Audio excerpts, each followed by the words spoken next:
Now, chances are you've probably heard of people smoking weed or doing drugs, all that good stuff. But have you ever heard of anyone starting a war over it?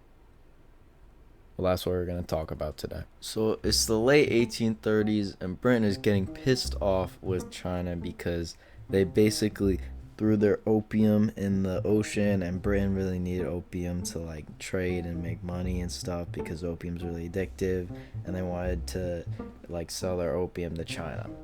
So after China stopped buying Britain's opium, Britain basically mobilized the Royal Navy and started bombing a bunch of Chinese cities on the coast. And basically, the Royal Navy was far superior to the Chinese Navy because it was made of like wood, and the Royal Navy was way more advanced, and they easily won the battles at sea.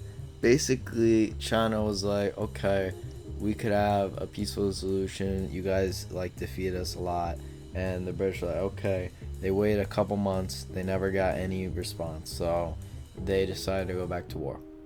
So the British won the naval battle of Chunpi, and basically the Chinese were like, okay, what are your terms? We gotta negotiate. The British were like, okay, give us a bunch of money, give us Hong Kong, buy our drugs, and recognize us as like equal to you. Like you're not better than us. And the Chinese were like, no, man, fuck you. And so the British were like, okay, back to war.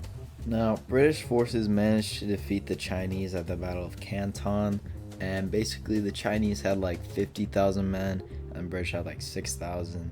But the British still won because they were just way more technologically superior, and they also had a lot more training, and so they easily tore the Chinese to shreds because the Chinese soldiers were often like just peasant conscripts with like spears, and they didn't really have like guns like the British did. The British continued to win a stream of victories using their superior navy and forces until they eventually seized the city of Qinqiang on the Yangtze River, which basically meant that they could block all the food that could be shipped across the empire. And at this point, the Chinese were like, okay, peace. The Chinese signed the Treaty of Nanking, which basically saw them open up a bunch of cities to opium trading, give Britain Hong Kong, as well as give Britain a bunch of cash.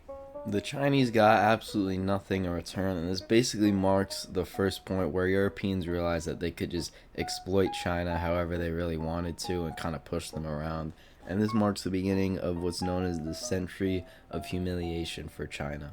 This is basically where the Europeans and the Japanese easily exploited the Chinese, and they carved up a bunch of spheres of influence for themselves, which basically did things that suited their own interests rather than China's.